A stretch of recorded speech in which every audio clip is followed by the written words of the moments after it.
Bueno, para nuestra siguiente presentación, la doctora Dania Gutiérrez Ruiz nos va a platicar acerca de su trabajo.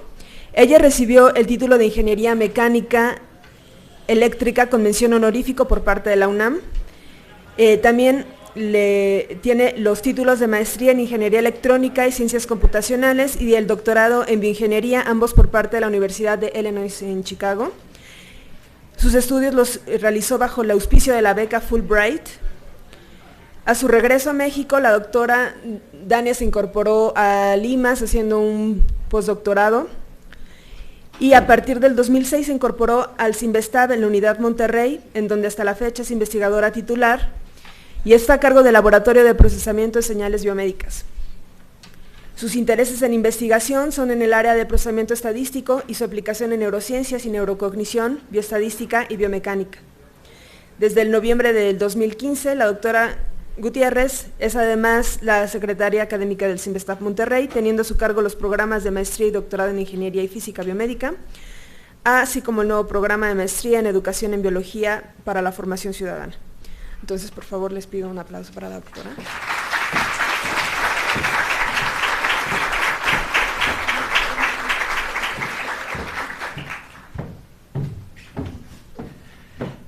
Bueno, buenos días, muchísimas gracias por la invitación. Rápidamente quiero agradecer no solamente que me hayan invitado, sino que en esta segunda ocasión del evento hayan invitado a un profesor del CIMBESTAB Monterrey. Hace 2 años estuvo el doctor Moisés Santillán, ya les comentaba. Entonces les agradezco mucho que nos consideren. Y además quiero aprovechar para felicitar a los organizadores. No sé si lo hicieron sabiendo, pero el día de ayer tuvieron ustedes 2 magistrales por hombres, el día de hoy tienen 2 magistrales por mujeres, lo cual va muy acorde con políticas de equidad de género a las cuales yo me adhiero y muchas de las organizaciones científicas estamos abogando por ello, entonces felicidades. El día de hoy yo les quiero platicar un poco acerca de lo que han sido 12 años ya de trabajar en el CIMBESTAB Monterrey, en un área muy específica que es relacionada con conocer más acerca de cómo funciona nuestro cerebro. Si bien comencé con la parte de interfaz cerebro-computadora, al paso de los años hemos ido progresando. Entonces, mi intención el día de hoy es darles un panorama general de cómo fuimos evolucionando en términos de este análisis de la actividad cerebral y en dónde nos encontramos ahorita y cuáles son nuestras perspectivas hacia futuro. Entonces, el título puede parecer muy rimbombante, voy a tratar de irme en cosas más elementales y si tienen alguna duda, con toda confianza, interrúmpanme durante la plática. Entonces, para darles un panorama general, quiero comenzar con una muy breve explicación acerca de cuál es el tipo de señales con las que trabajamos y después cómo fuimos incorporándonos a esta área de interfaz cerebro-computadora y ya cómo llegamos al punto de interesarnos en otros procesos ya más especializados como procesos cognitivos y ahora en lo que estamos haciendo respecto al análisis de la fatiga y el cerebro. Entonces, nosotros nos interesa saber más acerca del cerebro, de cómo funciona, pero obviamente no podemos abrirle el coco a la gente para ver cómo funciona.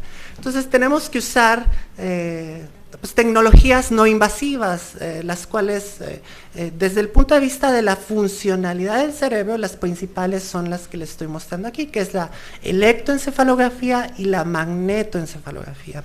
Ambas miden actividad cerebral, la miden de maneras distintas, pero ambas se relacionan, porque al final de cuentas el cerebro trabaja a partir de corrientes eléctricas.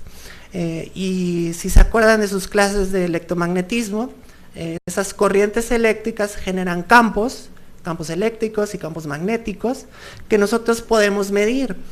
El método más usado pues es medir los potenciales eléctricos sobre la corteza, sobre el cuero cabelludo, perdón, con sensores que se colocan pues, sobre el sujeto, y es la electroencefalografía.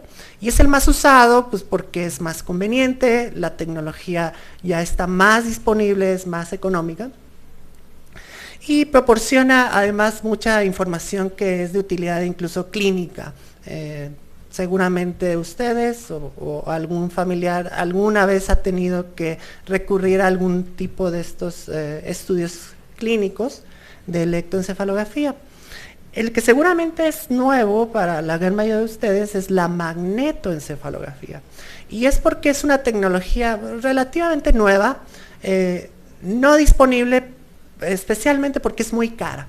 Estamos hablando de que nuestro cerebro emite campos magnéticos, pero son súper pequeños, están en el orden de 10 a la 9 veces más pequeños que el campo magnético de la Tierra. Entonces, para medirlo se necesitan unos sensores sumamente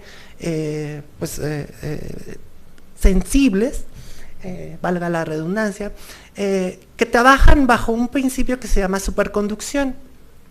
Pero para que los sensores puedan estar en superconducción, necesitan estar en temperaturas súper bajas. Entonces, eso se logra con helio líquido que está refrigerando esos sensores. Entonces, eso es lo que encarece mucho a la tecnología, la necesidad de tener este tanque de helio refrigerando a los electrodos para que se mantengan en esa etapa superconductora y podamos medir los campos magnéticos. Eso además hace que la tecnología ande rondando los $4 millones, y pues solamente países Países Bajos, Japón, algunos lugares en Estados Unidos, Alemania, se pueden dar el lujo de tener ese tipo de equipos.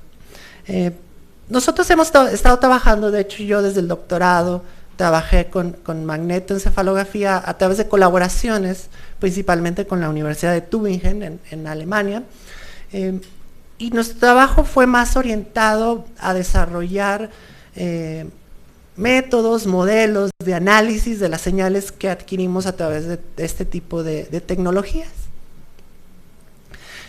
Cuando llegué a México, bueno, mi doctorado fue principalmente en análisis de las fuentes de actividad cerebral. Eso es con lo que trabajé con mi tutor. Pero cuando uno llega a México, lo primero que le dicen, tienes que demostrar que ya eres un investigador independiente, tienes que cortar el cordón umbilical. Y a mí sí me había gustado el área de interfaz cerebro-computadora, porque tuve la oportunidad de tener como un profesor allá en Chicago al doctor Bin He, que quienes estamos en el área de interfaz cerebro-computadora, pues él es posiblemente el investigador más renombrado en el área. Ahorita él está en la Universidad de Minnesota, y con él, digamos que me inspiré en incursionar en esta área. Para situarlos en lo que es una interfaz cerebro-computadora, pues es un dispositivo, un conjunto de dispositivos, que lo que hacen es, primero, a través de una medición de la actividad cerebral, procesarla y entonces tratar de traducirla en comandos que permitan controlar algo. Entonces, los ejemplos tradicionales pues son dispositivos robóticos, algún exoesqueleto, o simplemente controlar algo dentro de un ambiente virtual de la computadora. Después esto de alguna manera debe de retroalimentarse al sujeto para saber si la actividad que él está intentando realizar con su mente es efectiva, y entonces esto es a través de algún tipo de dispositivo que le proporciona algo que de alguna manera refleja qué tan efectivo es el proceso. Entonces este lazo nosotros empezamos trabajando principalmente en la parte del procesamiento de las señales, y ya hacia ahora, estos últimos años, hemos empezado a trabajar en la parte del control. Lo que hay que decir es de que se había puesto demasiada atención precisamente en estos bloques, en el del procesamiento y en el del control, y como que en el área se empezó a desarrollar un tipo de competencia en donde todos los grupos querían mejorar, pero en términos de la eficiencia del control, es decir, que los sujetos tuvieran la capacidad de que cada vez que se les ocurriera algo, eso se viera impactado en el control deseado. Y eso se medía en porcentaje de eficiencia. Entonces, como que empezó una gran carrera, incluso hubo competencias internacionales en donde distintos grupos participaban tratando de mejorar cada vez más la eficiencia de esos dispositivos, y se avanzó mucho en términos del procesamiento de las señales, pero creo que se dejó un poco de lado esta parte. Y obviamente al sujeto, se ponía mucho énfasis en que los sistemas resolvieran todos los problemas, y no nos pusimos a pensar en que a lo mejor algunos problemas venían desde acá, de la capacidad de los sujetos de poder emitir comandos a través de sus señales cerebrales. Y además de proporcionarle al sujeto alguna manera, pues, de mejorar ese control. Entonces nosotros empezamos trabajando, primero empezamos trabajando con este sistema. Es un sistema muy interesante desde el punto de vista de desarrollo, porque si bien nada más tiene 9 canales de adquisición, es decir, nada más nos permite medir 9 señales sobre el cuero cabelludo, es un sistema que fue diseñado como un proyecto en los Estados Unidos para monitorear la actividad cerebral de los soldados en el campo de batalla. Entonces, el gobierno de los Estados Unidos lanzó una convocatoria para que distintos grupos desarrollaran este equipo, y al final de cuentas resultó el ganador, y fue con el que empezamos a trabajar. La gran versatilidad de este equipo es que es totalmente inalámbrico. Entonces permite al sujeto traer puesto el sistema de adquisición, el sistema manda las señales vía Bluetooth a una computadora, entonces le permite estarse moviendo y podemos estar monitoreando su actividad cerebral. Entonces por eso lo empezamos a utilizar. Y lo empezamos a utilizar en un estudio que hizo mi alumna Nayeli, aquí está, en donde lo que nos interesaba era no nada más hacer el lazo tradicional de control que habían hecho todos, que se había hecho en la literatura hasta entonces, que era lo que ven aquí arriba, ¿no? De que el sujeto va a hacer alguna actividad cerebral, normalmente una actividad motriz, como mover la mano, pero de manera imaginada. Entonces se le pide al sujeto que imagine mover la mano.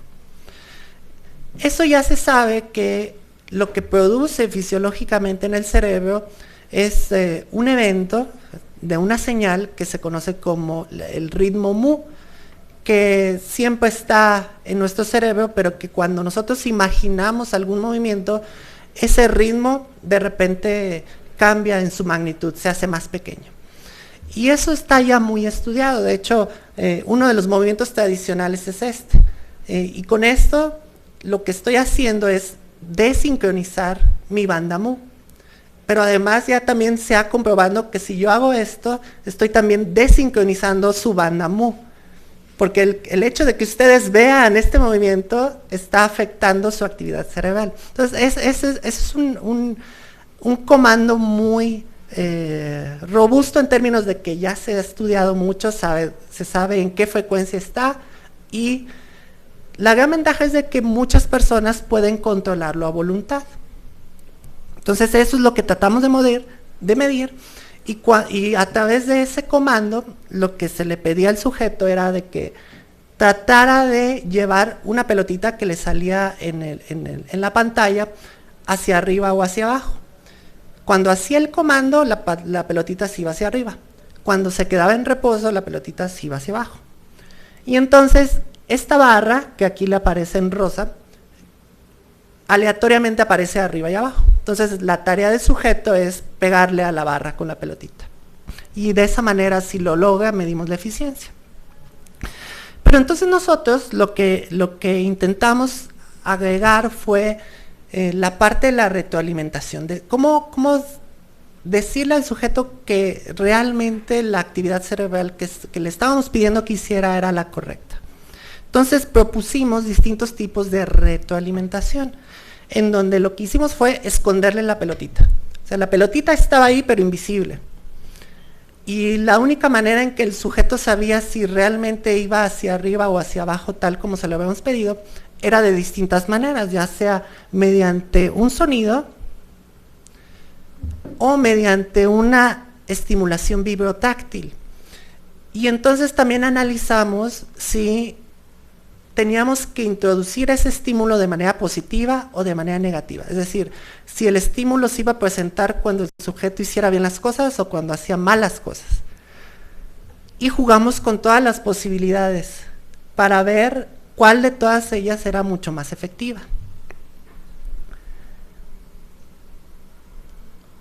Eventualmente nos dimos cuenta que particularmente la vibrotáctil no era muy efectiva, entonces decidimos ir un paso más allá y entonces en lugar de que nada más fue un estímulo vibrotáctil, lo que hicimos fue estimular eléctricamente la mano. No les produce dolor, nada, es una pequeña sensación chistosa. Y ahorita les voy a mostrar, ahí está el video.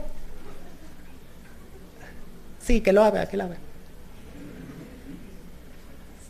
Entonces lo que produce esa estimulación eléctrica es una pequeña contracción involuntaria de la mano. A ver si aparece. Y entonces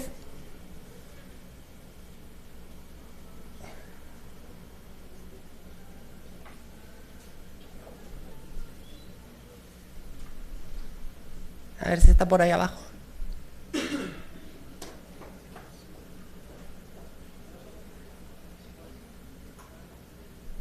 No, es el hotel de Finger.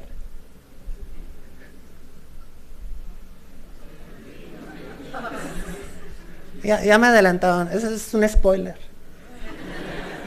Ese va más adelante. Bueno, en lo que lo solucionan.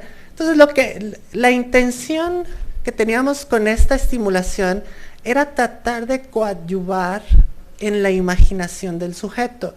Porque si ustedes les digo, imaginen mover la mano, pero no la muevan, pueden imaginarse infinidad de cosas, desde la sensación de mover la mano, o pueden hacerse una imagen visual de alguien moviendo la mano, y esas dos situaciones generan actividades cerebrales muy distintas. Entonces nuestra intención con la estimulación era direccionar la intencionalidad del sujeto y decirle, vas a imaginar mover la mano y esto es lo que vas a sentir, y vas a ver que mueves uno de los dedos, como para asegurarnos que hubiera un movimiento específico asociado al control deseado. Entonces eso fue lo que intentamos. Al parecer no está saliendo, entonces yo creo que si regresamos ya a la plática y seguimos.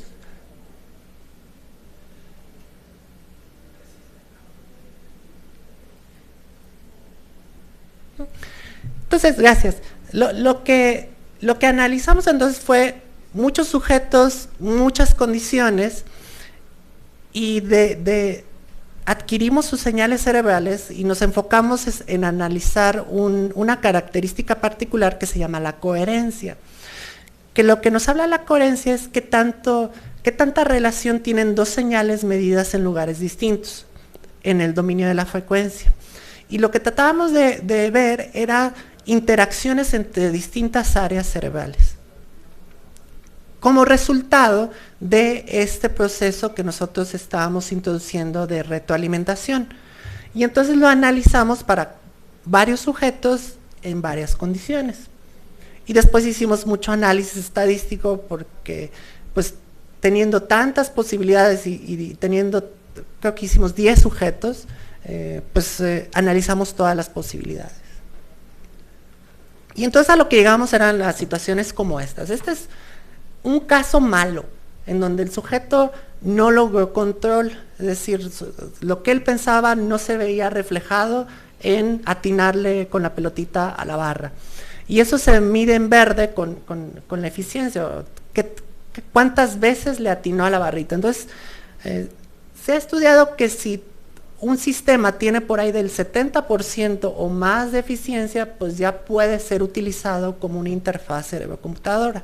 Entonces aquí vemos que realmente, bueno, y aquí lo que tenemos son distintas sesiones. Los sujetos eran analizados varias veces para ir viendo cómo iba progresando su capacidad de controlar el sistema. Y pues aquí vemos que este sujeto pues no progresó. Lo que estamos midiendo es la relación entre dos canales específicos de actividad cerebral. El C3 está en la región central y el P3 está en la región parietal, que está un poco más atrás. Entonces, lo que queríamos ver era esa interconexión en distintas áreas cerebrales. Entonces, este sujeto fue estimulación audible negativa. Eso quiere decir que su retroalimentación, o como le decíamos que estaba haciendo malas cosas, era con un pitido en la pantalla, cada vez que hiciera malas cosas. Entonces, si vemos, la conclusión es de que no le ayudó esa retroalimentación. Pero vemos ese mismo voluntario cuando, pues, viendo que eso no le estaba ayudando, pues, nos dijo, pues pónganme la pelotita, porque quiero verla. Entonces ya le pusimos la pelotita y vemos que su eficiencia a través de las sesiones, pues casi alcanzó el 100%, o sea, casi siempre le atinó, logró controlar. Y por otro lado, esta línea azul es lo que les platicaba de la coherencia, es esta métrica entre, en este caso, canal central y un canal frontal, que nos está diciendo, nos está hablando un poco del tipo de actividad cerebral que está desarrollando ese sujeto en esa actividad. Entonces, al momento de introducirle la retroalimentación visual, aumentó la conexión entre dos áreas cerebrales, principalmente para este sujeto, la parte frontal del cerebro, que tiene que ver mucho con la planeación, con la decisión. Entonces, eso fue lo que para este sujeto le ayudó a controlar la interfaz cerebro-computadora.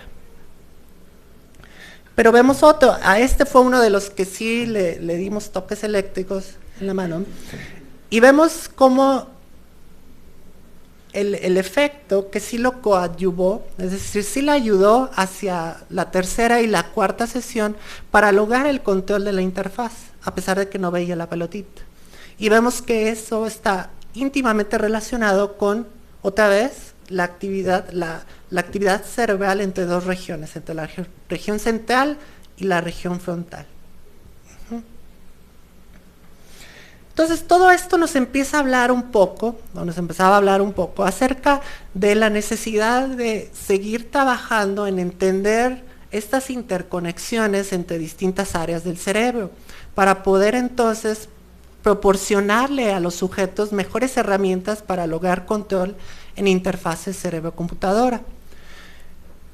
Y es que además otros grupos ya lo han estudiado y se estima que de cada 5 personas que intentan utilizar este tipo de tecnologías, una de plano no lo logra. De hecho, hay quienes a le llaman analfabetismo BCI, a este problema.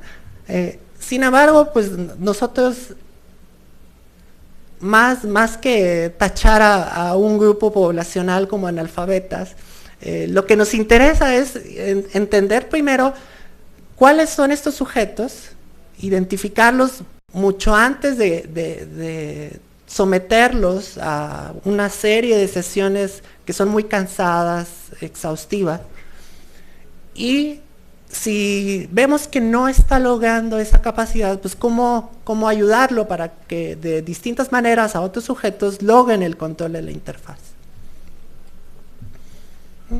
Y esto tiene que ver mucho también con lo que llamamos cognición, porque al final de cuentas, esta es una habilidad que los sujetos deben de aprender. O sea, ellos deben de aprender a voluntad, a modular este ritmo mu del que tanto les he estado hablando. Entonces nosotros tenemos que de alguna manera ofrecerles herramientas de aprendizaje. Entonces, siguiendo con esta idea de tratar de analizar interconexiones entre distintas áreas del cerebro, empezamos a introducir otro tipo de conceptos, y este es más orientado a teoría de redes, de decir, si bien hasta hasta antes habíamos medido la coherencia, esa nos decía que había una conexión entre dos regiones del cerebro. Pero eso es todo lo que nos decía, no nos decía la dirección de esa relación, nos decía qué región estaba controlando a cuál otra. Entonces, por eso es que decidimos incorporar otro tipo de métricas, en este caso una que se llama la coherencia parcialmente dirigida. Y entonces esta sí ya nos permite específicamente ver si dos señales están relacionadas y quién es la que controla a la otra. Y entonces lo que hicimos fue empezar a plantear, en lugar de ver a estos sensores colocados en la cabeza simplemente como dispositivos electrónicos, verlos como redes de sensores que de alguna manera tienen una interacción local. Y como un punto de partida, pues empezamos a analizar redes de 3 sensores. Aunque ya ahorita lo podemos generalizar para cualquier número de sensores.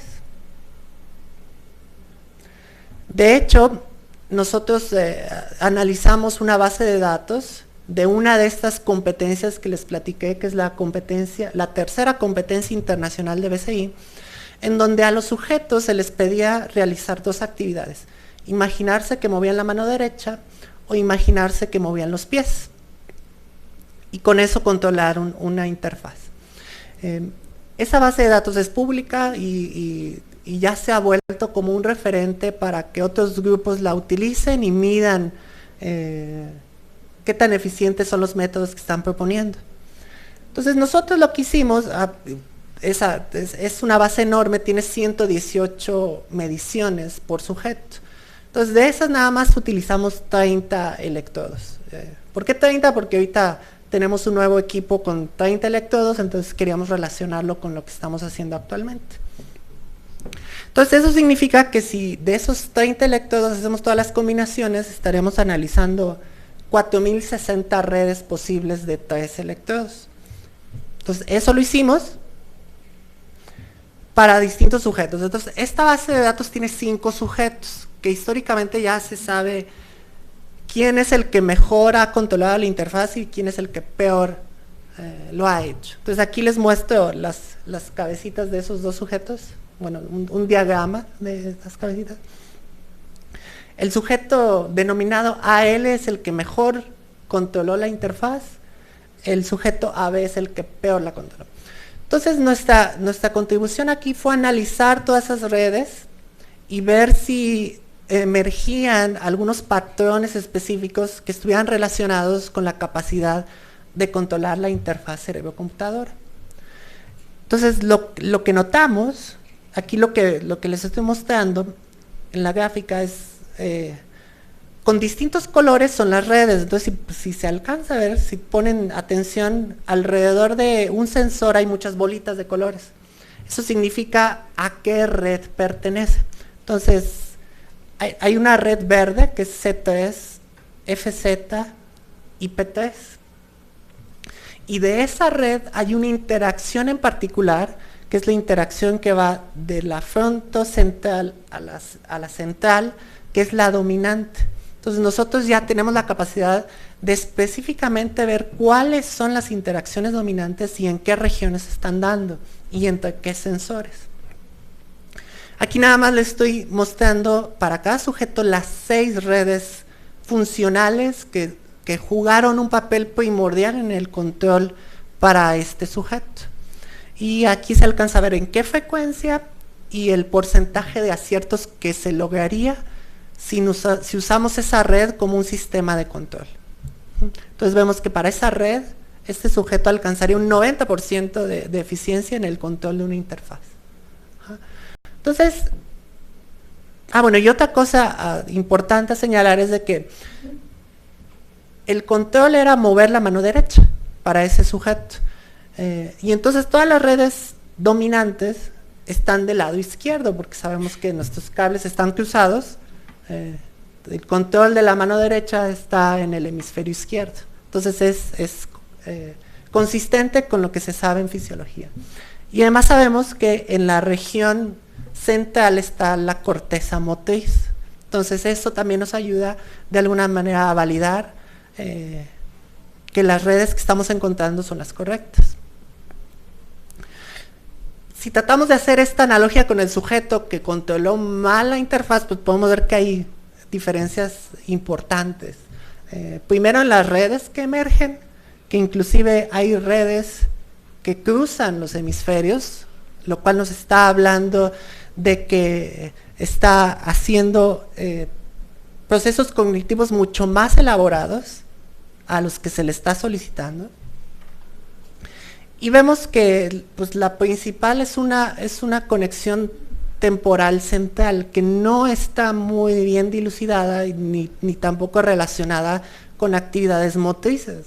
Entonces esto nos podría empezar a hablar un poco acerca de por qué este sujeto le fue tan mal en el control. Simplemente no está utilizando la red adecuada, si le llamamos así a esta red, para lograr el control. Y pues, vemos que sus porcentajes andan rondando los 60-70% de efectividad. Entonces, todo esto ya nos da una pauta, una idea de cómo empezar a analizar de manera más específica las funciones cerebrales para aplicaciones de interfaz cerebro-computadora. Bueno, y este es el resultado para los 5 sujetos disponibles en esa base de datos y cuál fue la red principal que identificamos en cada uno de ellos, a qué frecuencias y cuántas clasificaciones correctas lograrían si utilizáramos exclusivamente esa red para el control. Lo cual es importante porque estamos hablando que una vez que hicimos todo el análisis, podríamos plantear un sistema ya práctico, adecuado al sujeto de manera específica y que solamente usa 3 electrodos, con el cual podría lograr muy altos niveles de clasificación, de operación de la interfaz. Entonces vamos tendiendo ya hacia aplicaciones más prácticas. Y en eso es en lo que estamos actualmente, en tratar de desarrollar un sistema ya mucho más elaborado. Entonces este nada más es el concepto que tenemos ahorita, en el cual queremos introducir un control ya humano-máquina, lo cual ya se ha hecho. O sea, si investigan pueden encontrar, pues de hecho aquí la profesora, la doctora Montserrat, pues, se dedica a eso. Muchos grupos están trabajando en modelos de control a través de la actividad cerebral de robots. Lo que estamos tratando de aportar aquí es primero entender qué funciones son las funciones cerebrales son las que nos permiten lograr ese control y hacer el control de una manera en la cual el sujeto no sea ajeno al robot, sino que sea el robot. Entonces lo que estamos planteando es utilizar al robot como un tipo de avatar, en donde el sujeto controla al robot, pero inmerso en la realidad del robot. Entonces por eso acá al robot primero le tenemos que poner unas cámaras como lentes, porque este robot Now tiene cámaras, pero no las tiene en la posición correcta para que después ese ambiente de las cámaras podamos usarlo en un ambiente virtual con uno de estos dispositivos que ahora están muy de moda, lo cual nos permitiría que el sujeto estuviera viendo lo que el robot ve. El robot además tiene una cantidad de sensores que podrían proporcionar retroalimentación al sujeto acerca de su ambiente, de los espacios, inclusive tiene sensores sensoriales, ultrasónicos. Entonces todo eso sería la parte que nosotros le estaríamos retroalimentando al sujeto. El sujeto estaría controlando al robot con su mente. Tenemos este sistema, este es otro sistema, es el sistema Movita de 32 canales, el cual igual es inalámbrico. Este ya funciona con Wi-Fi, entonces se le manda toda la información a la computadora procesa, la computadora interactúa a través de la nube con el robot y el robot interactúa a la vez con la computadora y con el sujeto. Entonces es un ambiente sumamente elaborado, del cual lo que nos interesa principalmente es analizar las redes funcionales que emergen en este ambiente inmerso en el sujeto. Es decir, qué cambia en el sujeto cuando se ve en la realidad del robot. Y además controla al robot. Y ahorita es el siguiente video, a ver si este ya funciona. Que es nuestros primeros pasos hacia lograr todo este esquema de interacción. Digamos que ahorita lo que tenemos son piezas de control y tenemos el control básico, que es el sujeto a través de su actividad cerebral controlar el movimiento del robot.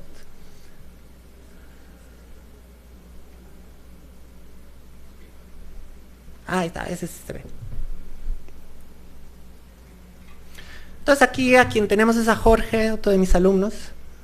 Ven en la pantalla, le aparece un control y una retroalimentación visual que le pide que imagine mover la mano derecha. Y eso es un comando para que el robot, acá de este lado, comience el movimiento. En cuanto se detecta que el sujeto está en reposo, el robot se detiene. Tenemos ahí un pequeño desfase todavía en el control, no es todavía inmediato, pero ahí lo vamos llevando. Y tenemos un problema con que el robot se va chueco. Ya se dieron cuenta. Eso también lo tenemos que solucionar. Es algo relativamente fácil de solucionar porque el robot como tal pues es una herramienta de desarrollo y ya tiene programada una rutina para identificar objetos. Entonces le podemos poner una pelotita roja en la lejanía y decirle que vaya hacia la pelotita roja. Entonces él va a identificar la pelotita y ya se va a guiar directamente por ella. Lo importante acá es, bueno, estos son dos pantallas, no crean, el sujeto no está viendo al robot, de hecho el robot está a sus espaldas. Entonces todo esto ya es implementado en la nube y nos permite ya empezar a trabajar hacia otro tipo de problemas que tenemos para lograr todo el ambiente que les mostré.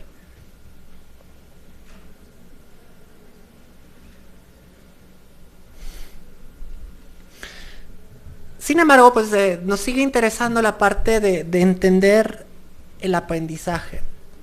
Cómo aprenden los sujetos, no nada más a controlar interfaces, sino ya en general el aprendizaje como un proceso cognitivo de alto nivel. Y de hecho eso fue algo que me llegó también tipo inspiración cuando hice una estancia en el 2015, estuve de profesora invitada en la Universidad Nicolás Copérnico en Polonia. Y allá tuve el gusto de conocer al profesor Duk. En aquel tiempo era el viceministro de Educación, una persona súper conocida en Europa. Y él tiene, digamos que es el mayor impulsor de esta nueva línea de investigación que la denomina como fenomenología de la neurocognición, en donde lo que trata de estudiar esta nueva ciencia es cómo podemos relacionar todo lo que podemos medir acerca del cerebro con los procesos de aprendizaje, es decir, relacionar procesos bioquímicos, procesos bioelectromagnéticos que podamos medir con los procesos de aprendizaje. Entonces, realmente eso ya está entre nosotros. Seguramente han visto que ya inclusive hay compañías que ofrecen sistemas de neuroretroalimentación para mejorar el aprendizaje, pero realmente todo eso está basado en conocimiento totalmente empírico. No hay un análisis científico riguroso acerca de los procesos cerebrales que lleven al aprendizaje. Cuando iba de vuelta en el vuelo de Polonia a México, en la revista del avión encontré una revisión de este libro de una persona de esas que dice que los puede ayudar a aprender y que tiene este método que dice aprenda lo que quiera en 20 horas. Y de hecho su libro es básicamente platica la experiencia que él tuvo en aprender 6 cosas, y aquí están esas 6 cosas. Aprendió yoga, programación en Python, a mecanografía, un juego, creo que es el Go, ese no me acuerdo. Aprendió a tocar el ukelele y a hacer windsurfing. Cada uno de ellos le dedicó 20 horas para aprender bajo este método, ¿no? Y esto está muy en contra de lo que los psicólogos nos dicen, que uno tiene que acumular como 10,000 horas de entrenamiento para aprender algo. Entonces eso me llevó a llegar a México y decir, bueno, vamos a hacer algo para tratar de entender cómo es que este sujeto bajo cierto esquema está logrando aprender alguna de estas cosas. Yo quería hacer el experimento con el ukelele, pero no me dejaron ahí en el Simvestab, que porque les iba a hacer mucho ruido. Entonces lo que hicimos fue poner a los sujetos a aprender a teclear en Colemac. ¿Cuántos de ustedes saben lo que es Colemac? 2 personas, 3 personas. ¿Y saben teclear en Colemac? Bueno, pues Colemac es un sistema que es esta distribución del teclado, que si se fijan es distinta a la convencional que usamos, que es el QWERTY. El sistema QWERTY se llama así porque aquí tiene la Q, la W, la E, la R, la T y la Y, QWERTY. Se fijan aquí las teclas están distribuidas de distinta manera. De tal forma que Colemac lo que dicen es que es un sistema optimizado para teclear rápidamente en inglés. Entonces por eso es que nosotros, la gran mayoría de nosotros no sabemos nada acerca de Colemac, porque pues primero no es de nuestro idioma, pero nos pareció interesante eso porque nos aseguraba que los sujetos iban a aprender algo nuevo, o sea que no tenían experiencia previa al respecto.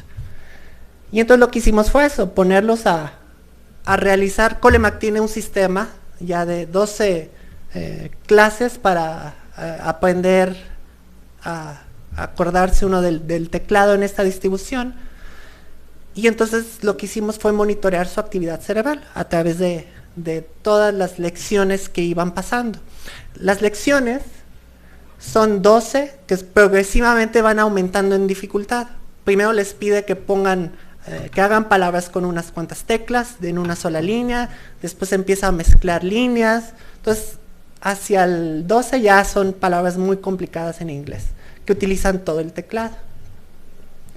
Y lo que nos interesó ahí fue, específicamente no medimos todas las 12 sesiones de todos los sujetos, pero nos centramos en 3 de ellas, en la 4, en la 8 y en la 11, que es para cuando ya podían usar toda una línea, 2 líneas o 3 líneas del teclado. Y la relacionamos con el nivel de dificultad. Y nos centramos en el análisis de distintos ritmos en el cerebro. La banda alfa, la banda beta, la banda gamma y la delta.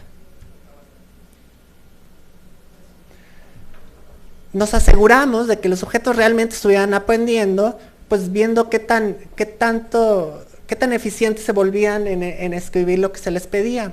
Entonces vimos que al paso del tiempo, al paso de las lecciones, el tiempo que les tomaba en escribir lo que se les pedía iba disminuyendo.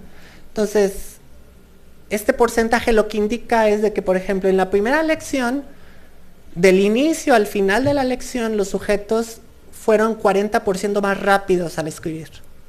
Es decir, que en esa lección lograron un 40% de mejora. Pero porque es una lección fácil.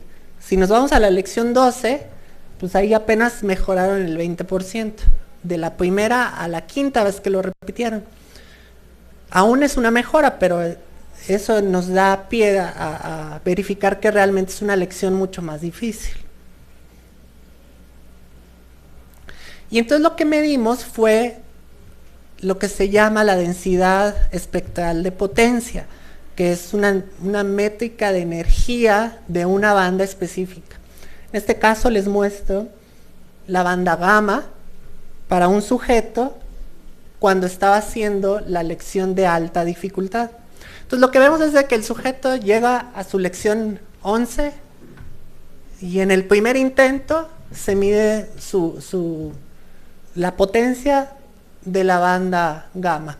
Y lo que vemos está en bolitas, que sería, por ejemplo, en este canal, en el CTS, un nivel más alto. Si lo comparamos con la potencia de cuando llegó a la quinta repetición. Entonces lo que estábamos viendo de manera efectiva es de que disminuía la potencia de la banda gamma conforme iba pasando, conforme se iba desarrollando el proceso de aprendizaje de esa lección. Y eso lo probamos para todos los sujetos. Tuvimos 10 sujetos y lo analizamos para distintas repeticiones de una lección en particular. Entonces, por ejemplo, estos dos corresponden a la lección de baja dificultad, de media dificultad y de alta dificultad. Y lo que vemos, bueno, y arriba tenemos la banda beta y abajo la banda gamma. Entonces lo que vemos es que estas bandas van disminuyendo en potencia conforme va avanzando el proceso de entrenamiento, independientemente de la dificultad de la lección. Entonces, eso nosotros lo tratamos de explicar de una manera fisiológica. Bueno, y esto es, ¿qué tan relacionado realmente está eso con la mejora en su capacidad? Entonces, lo que vemos es unos coeficientes de un modelo que desarrollamos comparados contra los tiempos que les tomaba realizar la lección a todos los sujetos. Entonces vemos que está bastante bien correlacionado, es decir, que conforme bajaban los tiempos, también estos coeficientes se hacían más chiquitos. Y entonces a la conclusión que llegamos es de que estas bandas en particular están íntimamente asociadas a este proceso de aprendizaje. En particular la banda beta se sabe que tiene que ver con procesos de aprendizaje motriz. Y esto que llaman la preparación hacia realizar la actividad. Y la banda gamma, la consolidación de la memoria. Entonces, básicamente, ¿por qué vemos que la energía va disminuyendo? Pues porque el cerebro va requiriendo menos esfuerzo en lograr ese evento. Y entonces la energía, en particular de estas bandas, va disminuyendo, lo cual es un reflejo ya de la consolidación de ese aprendizaje. Y bueno, ese es un trabajo reciente del 2016. Ya casi me acabo el tiempo, ¿verdad? Bueno, ya voy a terminar con lo último que estamos haciendo. Esto es muy breve, nada más es plantearles el problema, que es la relación entre la fatiga y el cerebro.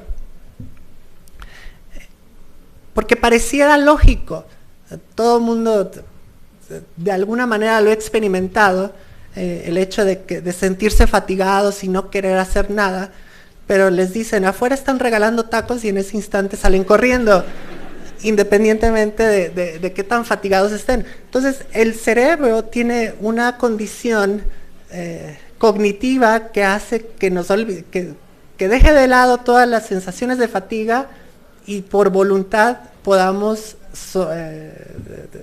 simplemente olvidarnos de eso, ¿no? Sin embargo, no hay evidencia científica que lo pruebe. Y Kaiser es quien ha propuesto este modelo de que la fatiga empieza y termina en el cerebro. Es decir, que el cerebro es el gran controlador de la fatiga, independientemente de toda la información que reciba fisiológica de otras partes que son las que se están fatigando, ¿no? Tanto los órganos, el corazón, sistema respiratorio y músculos. El poder probar esta hipótesis ha sido difícil porque hasta hace poco no existía la tecnología que nos permitiera medir de manera eficaz la actividad cerebral durante el ejercicio. Pero ahora ya ha habido muchos avances en instrumentación, ya los sensores ya permiten un nivel de rechazo muy alto de todos los artefactos que se producen cuando uno está corriendo, por ejemplo. Y entonces por eso es que nos planteamos este esquema, en el cual lo que nos interesa es estudiar una parte muy particular de la fatiga, que es esta, ¿no? La de los músculos. y más específicamente un músculo, que es el vastus lateralis, que ya ha sido reportado en términos de su fatiga, pero bioquímicamente. Es decir, se sabe que ahí se acumula mucha lactosa y por eso duelen después los músculos, y ese es un signo de fatiga. Entonces nosotros lo que estamos monitoreando es la actividad electromiográfica, es decir, cómo varía la señal eléctrica asociada a la contracción de ese músculo cuando el sujeto está realizando actividad, en este caso pedaleando, en este sistema que es un cicloergómetro, que es una bicicleta muy sofisticada porque nos permite controlar de manera específica la carga a la cual va a estar sujeto la persona al pedalear. Y pues medimos su actividad cerebral y todo lo pasamos de manera síncrona a una computadora. Y entonces lo que vemos es, primero, pues tenemos que identificar en qué punto se está logrando la fatiga. Aquí vemos 3 sesiones, secciones muy cortitas de todo un evento de ejercicio de ese sujeto, y vemos la potencia de la actividad de contracción del músculo. Este es cuando no tiene carga, es decir, la bicicleta casi se pedalea sola. Aquí ya tiene un nivel de carga muy alto de 120 watts y aquí de 150 watts. Entonces podemos ver que el músculo, conforme le vamos aumentando la carga, pues obviamente tiene que ejercer una contracción mucho más fuerte y se ve reflejado en la potencia. Si ven, el color rojo indica que es mayor la potencia en el músculo. Pero llega un punto que por más que le aumentemos la carga, el músculo ya no va a dar. Entonces es aquí cuando vemos una caída de la potencia. Entonces, exactamente en medio de estas dos está lo que le llamamos el umbral de fatiga del músculo. Hasta ahí ese sujeto va a ser capaz de llegar sin producir fatiga. Y es exactamente ese instante en el que estamos nosotros analizando la actividad cerebral para asociarla precisamente con este evento. Y como un trabajo así muy preliminar, un resultado muy preliminar, tenemos otra vez un análisis similar al que les presenté anteriormente, en donde vemos la banda beta en la región del umbral, en tiempos distintos, en donde en un tiempo, antes de que se desarrolle la fatiga, la potencia es menor, pero cuando se desarrolla la fatiga es ligeramente mayor. Sin embargo, lo vemos en todos lados, entonces todavía estamos en el proceso de ver cuál de estos canales realmente es el que está reflejando o está correlacionado con la actividad muscular. Entonces, en conclusión, con lo que quisiera cerrar es decirles que si bien las interfaces cerebro-computadora en algún punto histórico se pensaron como un sistema que iba a ayudar a personas parapléjicas a recuperar el control motriz, eso se ha visto rezagado principalmente porque hay muchos problemas por resolver todavía. Pero el ímpetu de resolver esos problemas nos ha permitido avanzar a tal grado que estos sistemas ya se convierten en una herramienta muy poderosa para el análisis funcional de la actividad cerebral. Entonces, las interfaces cerebro-computadora ya ahora también pueden ser vistas como un modelo de investigación de la actividad cerebral. Y es hacia allá hacia donde nos estamos orientando. Y si bien históricamente ha estado muy dedicado a la parte de los movimientos motrices, pues ahora ya estamos con la ambición de empezar a trabajar con actividades cerebrales mucho más elaboradas, ¿no? Llegar al punto de poder dilucidar procesos cognitivos de alto nivel. Y pues bueno, este trabajo no lo hago sola, obviamente, tengo a mis alumnos. Es una fotografía del año pasado. Aquí solamente falta Nayeli, porque Nayeli estaba en España haciendo una estancia. Pero este trabajo que les presento hoy principalmente fue realizado pues, por Rocío, que se graduó, ahorita es profesora de la Universidad Autónoma, no, de la UDLA, Universidad de las Américas. Jorge, que es alumno de doctorado.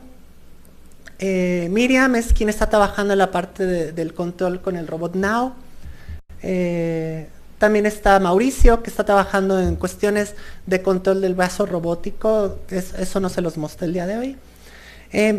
Y bueno, y el resto del grupo trabajamos en otro tipo de actividades.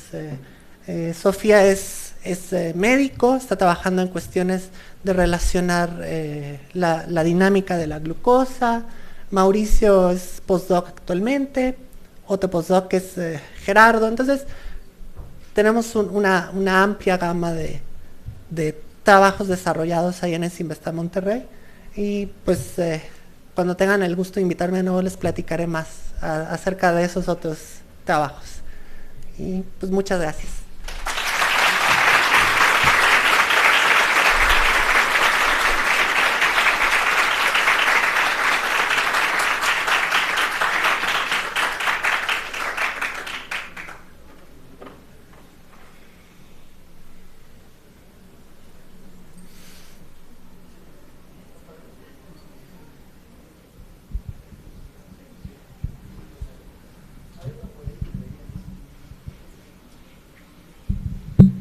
Agradecemos mucho la participación de la doctora Gutiérrez. ¿Alguien tiene alguna duda? Yo tengo 20,000, pero les voy a dar chance de que ustedes pregunten primero.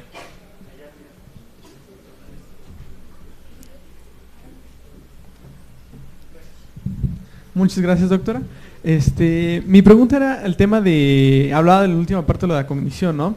Y bueno, no sé si han pensado desarrollar la investigación o han hecho algún tipo de estudio sobre, por ejemplo, estos niños con TDA o con autismo, que tal vez su proceso de cognición es un poco distinto al resto de la población. No sé si se ha hecho algún estudio o han visto alguna forma de poder abordarlo.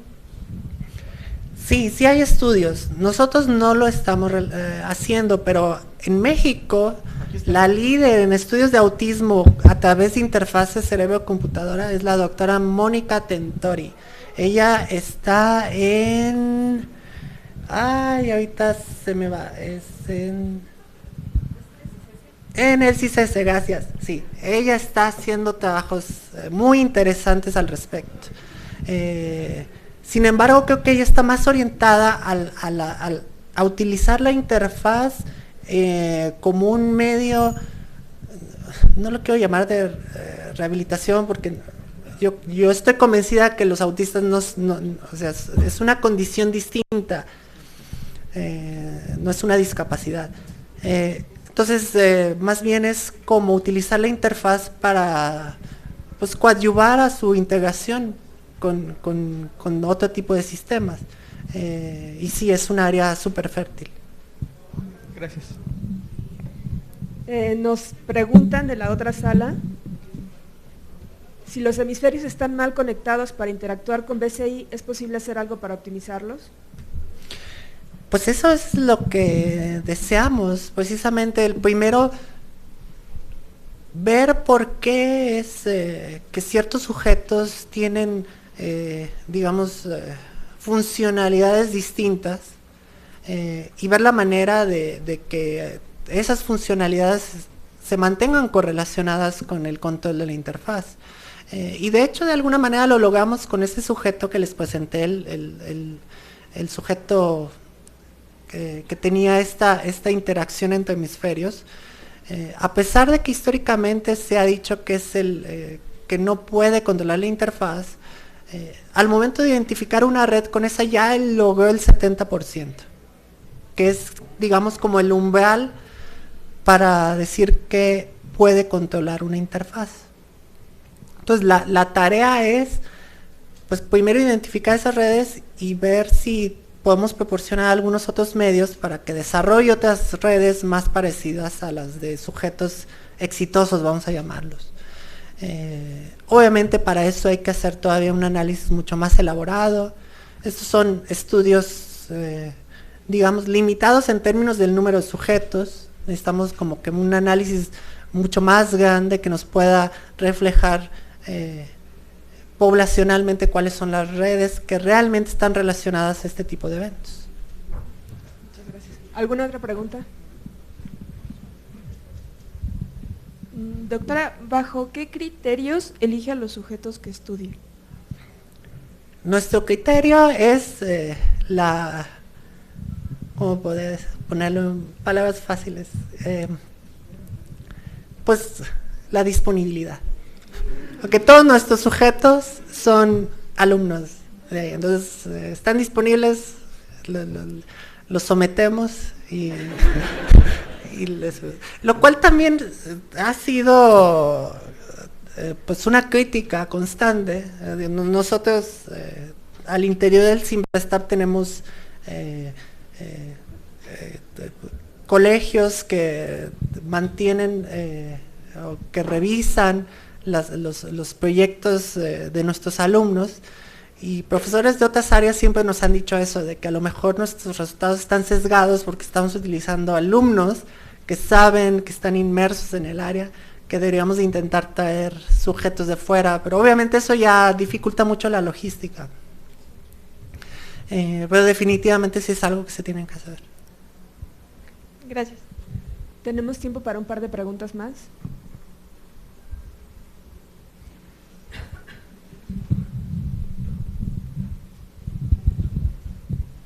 Doctora, buenos días, muchas gracias por su conferencia. Yo tengo la pregunta de que el proceso de aprendizaje está relacionado también con el de la memoria. Entonces, si la interfaz es capaz de, la maneja un sujeto que trata de controlarla, que la interfaz misma pueda guardar como estos patrones de reconocimiento para que pueda mejorar también la optimización del sujeto no nada más que el sujeto sea el que la controle, sino que también la interfaz. ¿No han intentado algo por ahí? Sí, claro. O sea, de hecho, lo comentábamos ahorita antes de la plática con la doctora Montserrat. Hay muchas cosas que nosotros hacemos sin pensarlo. Y muchas de esas tienen que ver con memorias consolidadas o simplemente con que nuestro cerebro ya dedica regiones específicas para la realización de actividades específicas.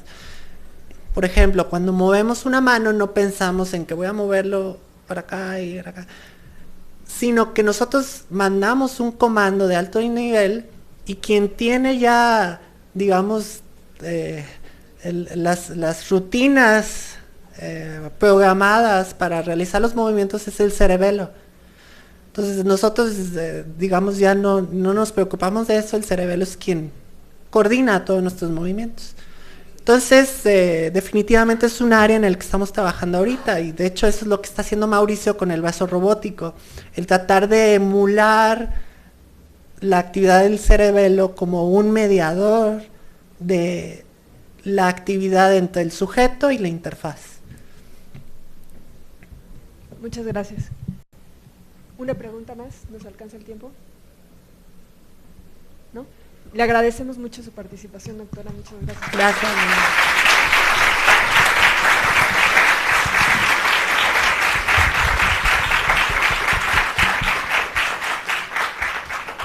Le hacemos entrega de una constancia de participación. Muchas gracias. Y un regalito que le tiene la unidad.